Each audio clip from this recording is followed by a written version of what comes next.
With his distinctive sound and rebellious spirit, Waylon Jennings, a legendary figure in country music, left an unforgettable mark on the genre.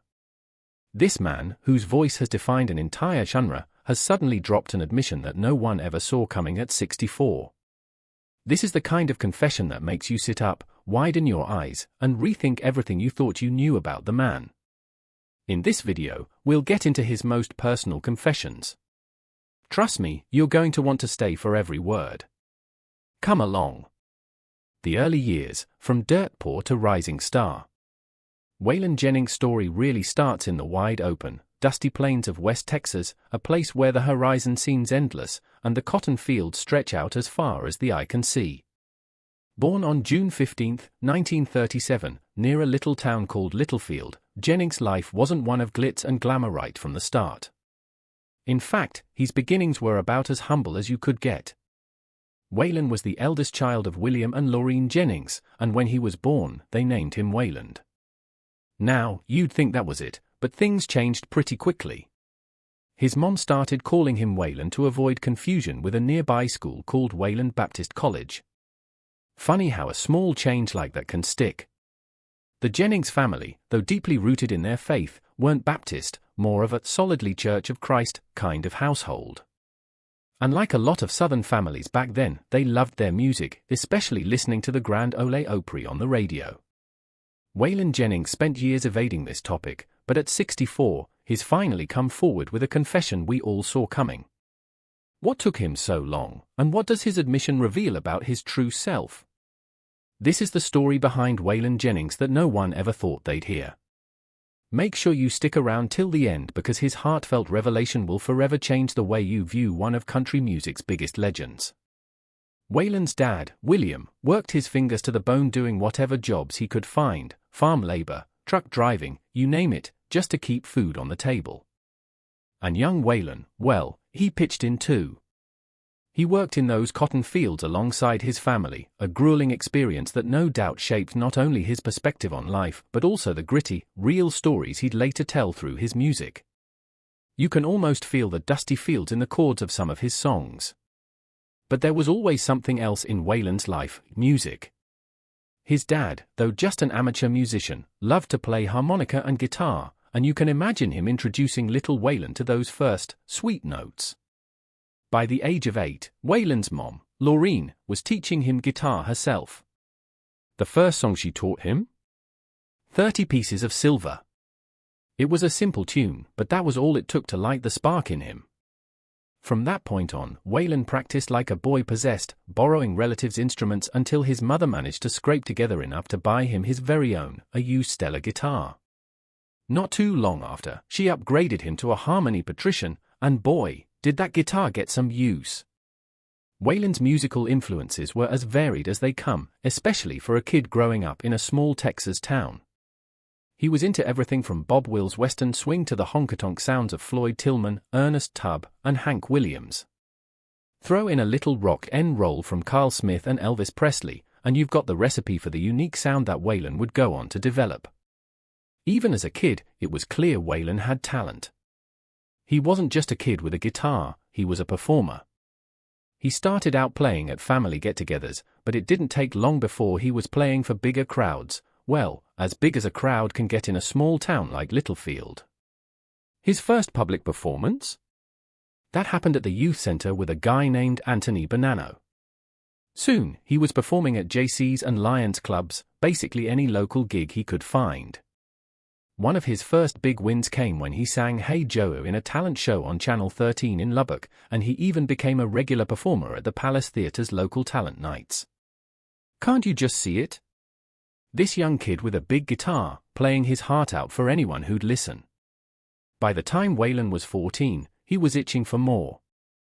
That's when he auditioned for KVOW, a local radio station in Littlefield.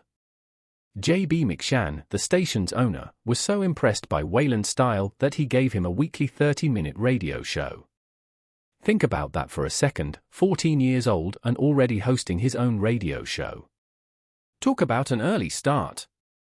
Those radio gigs not only helped him develop his voice but also taught him the ins and outs of the music business, skills that would be crucial in his later career. But here's where things get really interesting. 2 years later, at the ripe old age of 16, Waylon decided school just wasn't for him. So, he dropped out of high school and quit picking cotton for good. He had bigger dreams of making music his full-time gig.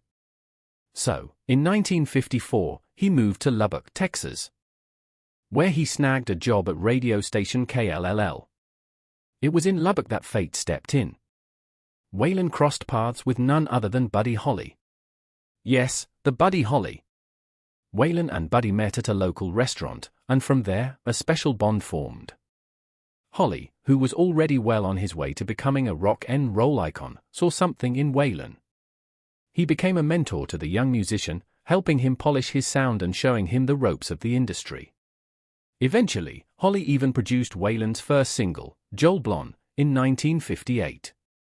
That wasn't just a professional collaboration, it was the start of a deep friendship that would profoundly shape the rest of Waylon's life. Can you imagine the kind of confidence that gave a young, up-and-coming musician like Jennings, having someone like Buddy Holly in his corner? And the rest, as they say, is history. Waylon Jennings was on his way, and it all started in that little West Texas town with a used guitar and a heart full of music. Isn't it wild to think how far he came from those cotton fields?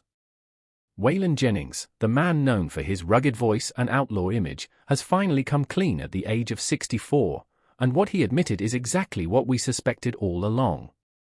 But there's more to the story than you think, and it will surprise even the most loyal of fans. Make sure you stay until the end, because Waylon's long-awaited confession will take you on a journey through the highs and lows of a legend's life. The Winter Dance Party Tour tragedy.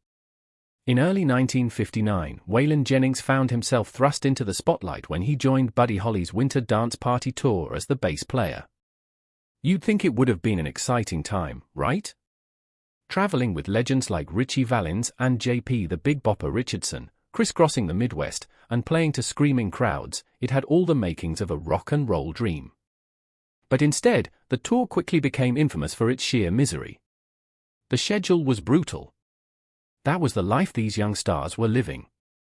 And let's not even talk about the tour bus.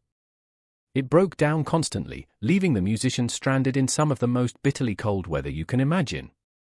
There was one trip, in particular, that still sends shivers down anyone's spine just thinking about it. They were on a 300-mile overnight journey, and the bus decided it had enough, breaking down in the middle of nowhere. No heat. No escape from the sub-zero temperatures. They were so desperate that they resorted to burning newspapers for warmth. The thought of desiring to be a rising star, dreaming of the glitz and glam of fame, and instead being stuck on a broken bus in the dead of winter, hoping someone, anyone, would come along and rescue you is scary. But that was Waylon Jennings' reality at a point. Eventually, Buddy Holly had enough of this nightmare.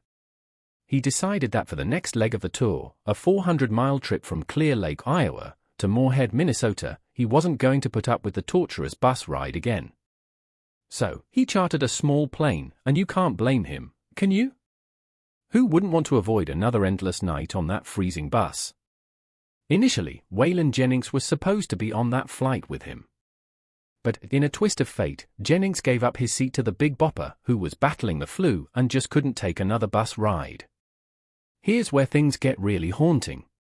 Before they parted ways, Holly and Jennings shared what was supposed to be some playful banter. Holly, being the jokester he was, teased Jennings, saying, "I hope your damn bus freezes up again." Not one to be outdone, Jennings shot back with a quip of his own, "Well, I hope your all plane crashes." Those words, meant as nothing more than a joke, would come to haunt Jennings for years to come. Because on that fateful night, February 3, 1959, the plane carrying Buddy Holly, Ritchie Valens, Jay slaying everyone on board instantly, the tragedy became known as the day the music died, immortalized in Don McLean's iconic song "The American Pie." Can you even begin to imagine how that must have felt for Jennings? To know that he was supposed to be on that plane, but wasn't, and then to remember those chilling last words he exchanged with Holly? For Waylon Jennings, the crash wasn't just a tragic event, it was something that deeply affected him on a personal level. He carried the heavy weight of survivor's guilt, tormented by the idea that somehow his words had jinxed the flight. For years, he didn't talk about it, keeping his feelings bottled up inside. He later admitted in a 1999 interview with CMT, "I was so afraid for many years that somebody was going to find out I said that. Somehow I blamed myself. Compounding that was the guilty feeling that I was still alive. I hadn't contributed anything to the world at that time compared to Buddy." One can feel the heaviness in those words. He truly believed that he didn't deserve to survive when someone as brilliant as Buddy Holly didn't. It wasn't just emotional baggage, either. The trauma nearly caused Jennings to give up music altogether. After the crash, he finished the remaining 2 weeks of the tour, but when it was all over, he returned to Texas with zero intention of ever picking up his guitar again. He was done, or at least that's what he thought at the time. The man who would go on to define outlaw country almost walked away from it all before his career even began. But somehow, through the grief and guilt, Jennings found a way to move forward. He never forgot the lessons he learned from Holly, though. In fact, they helped shape the artist and man he became. Holly had taught him to be true to himself, to go against the grain, and to carve out his own path. And that's exactly what Jennings did. He embraced the spirit of rebellion, and in the 1970s, he became one of the leading figures in the outlaw country movement, forever leaving his mark on the world of music. So, while the Winter Dance Party tour may have been marred by unspeakable tragedy, it also left an unforgettable impact on Waylon Jennings. It wasn't just about the music or the fame. It was about life, loss, and finding the strength to carry on even when the weight of guilt and sorrow felt unbearable. Outlaw country pioneer in the 1970s, Waylon Jennings shook up the world of country music in a way that no one saw coming. Nashville had its own established sound, and if you wanted to make it big, you had to play by their rules. But Jennings? He wasn't having any of it. He found the traditional Nashville scene to be way too controlling, like a cage where creativity was stifled and artists were just churning out what the bigwigs wanted. That just didn't sit right with him. So, what did he do? He led a rebellion. Yep, you heard that right, a full-on revolt against the polished, predictable Nashville sound. Jennings wasn't about to let someone else dictate his artistic vision. In 1972, after years of frustration, Jennings finally broke free when he renegotiated his contract with RCA. This new deal gave him something precious, full creative control over his music. It was more than a business move, it was a declaration of independence, and it changed the game for country music. Jennings took that freedom and ran with it, creating something raw, authentic, and entirely his own. He changed his sound and his entire vibe. Gone were the shiny, rhinestone-studded suits that made him look like every other country star of the day. Instead, Jennings embraced a more rugged image, complete with long hair and leather jackets. And his music? It was a bold fusion of southern rock and country that didn't just tiptoe around the edge of rebellion, it jumped right in. Fans loved it. Critics loved it. Suddenly, this new, outlaw style wasn't just an alternative to mainstream country, it was the future. One of the biggest highlights of Jennings' outlaw era was his collaboration with Willie Nelson, another country rebel who wasn't afraid to stir the pot. Their partnership was pure magic, resulting in hit after hit. Together, they became the dynamic duo of the outlaw country movement. Ever heard of the song Good-Hearted Woman? It's a classic, co-written by Jennings and Nelson in the mid-70s, and it became an anthem for anyone who felt like Nashville wasn't cutting it anymore. They didn't just dominate the charts, they won awards, including the Country Music Association's Duo of the Year award for the very same song. Their chemistry was undeniable, and it helped propel both of them into country music royalty. And then there was the Waylon and Willie album in 1978.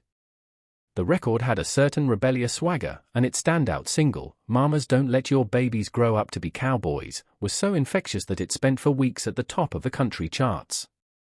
It didn't stop there, though. They even snagged a Grammy for it. Can you believe it?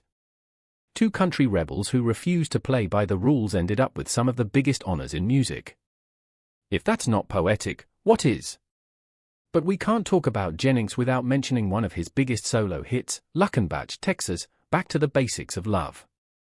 Released in 1977, this song didn't just top the charts, it became a symbol of everything the outlaw country movement stood for.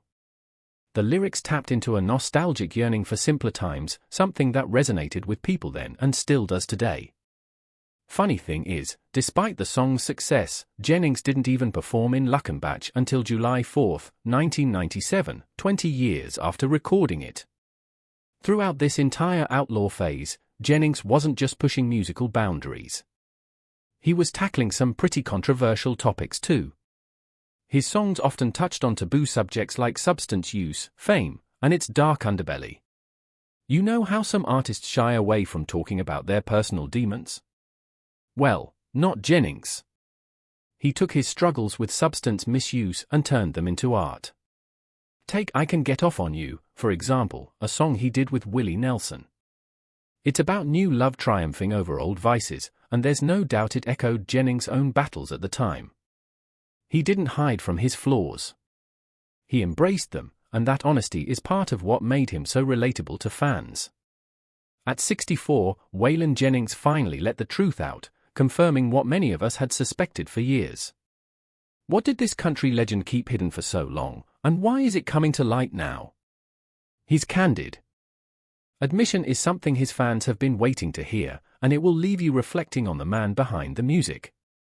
Stay with us till the end, because the full story behind Waylon's confession is even more powerful than anyone could have imagined. *** Personal struggles and addiction ***. Waylon Jennings' personal life was as stormy as his legendary music career. The man was married not once, not twice, but 4 times. Talk about a rollercoaster.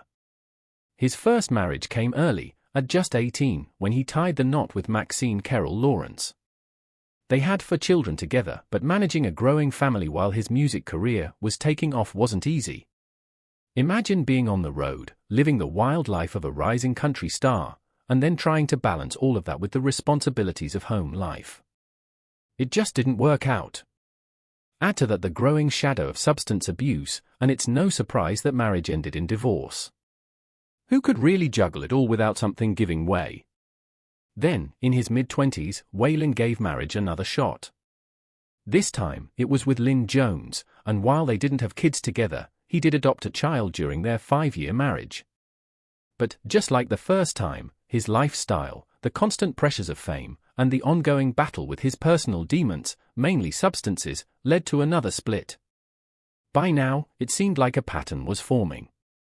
Can you imagine how tough it must have been for Lynn to deal with all the chaos that came with being married to a music icon? The long tours, the erratic behavior fueled by substance use, and the unpredictable lifestyle must have been a lot to handle. After Lynn, Waylon's 3rd attempt at marriage came with Barbara Roode. That union, too, didn't last long, proving once again that, while Jennings had no trouble charming the world with his music, his personal life wasn't quite as smooth. But just when it seemed like he was destined to drift from one marriage to the next, something unexpected happened. Enter Jessie Coulter, the love of his life and, as fate would have it, his 4th and final wife. Their relationship was different, and it stood the test of time in a way that his previous ones couldn't. Maybe it was because Jessie, being a singer herself, truly understood the demands of Waylon's career. Or maybe they were just right for each other in a way the others hadn't been. But despite all their ups and downs, they stayed together until the very end. 4th time's the charm, right?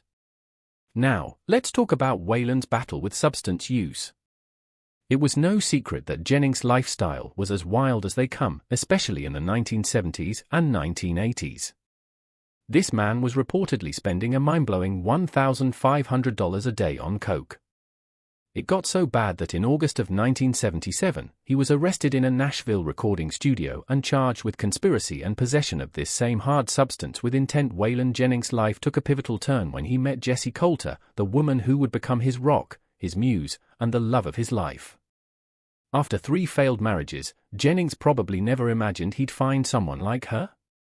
The two met in Phoenix, Arizona, and the connection was instantaneous. There was something about Jessie, a talented singer-songwriter in her own right, that struck Waylon to his core. Maybe it was her spirit, her music, or just the fact that she saw him for who he truly was, beneath the outlaw persona he had built up over the years. They tied the knot in 1969, starting a partnership that was much more than just a marriage. It was a journey that would last until Jennings' death in 2002. Now, Waylon often said that meeting Jessie was the best thing that ever happened to him. In a candid interview with Rolling Stone, he didn't shy away from admitting how low he had sunk before Jessie came into his life. "When I met Jessie, I was pretty well at my lowest point," he said. "I weighed 138 pounds, and I was bent on self-destruction. Wallowing in self-pity was the biggest part of it, staying depressed all the time and stoned." She stayed by his side, and according to Jennings, Jessie was the best thing that ever happened to me. And doesn't that just say it all? But Jessie's influence didn't stop at simply being there for him. She had a profound impact on his career, too. In fact, it wasn't long before her talents as a singer-songwriter began to shine, and Jennings helped her secure a record deal with RCA. The two were not only partners in life but also collaborators in music. How often do you see that in the music industry, two people who can thrive personally and professionally together?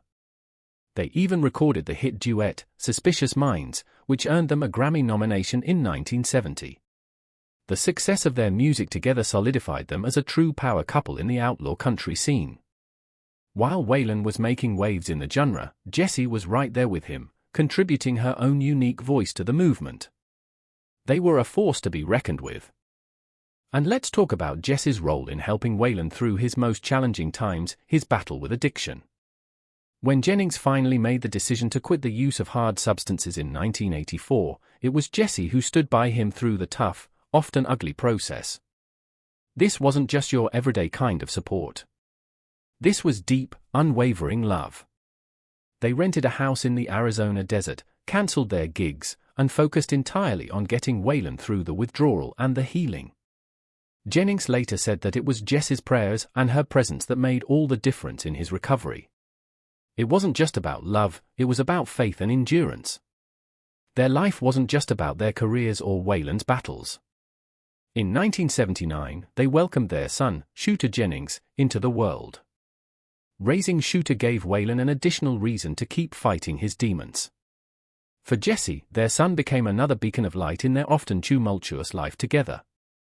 After keeping this secret for years, Waylon Jennings has finally spoken the truth at 64, and it's something we all suspected but never thought he'd admit.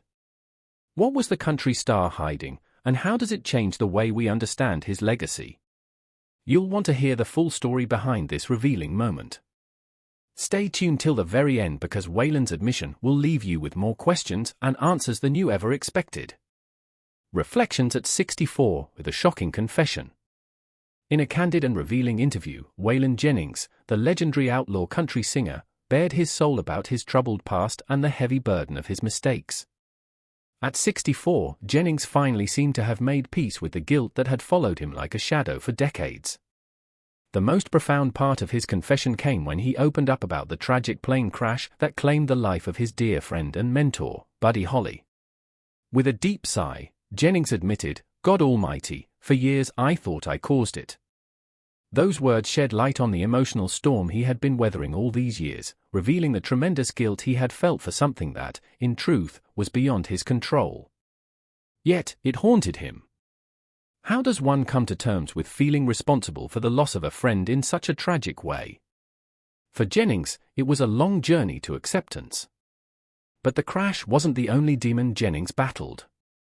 He also had to confront his struggle with substance abuse, particularly his addiction to substances. In the prime of his career, the singer's substance misuse habit spiraled out of control. At one point, Jennings admitted to spending as much as $1,500 a day on hard substances. Think about that, $1,500 a day.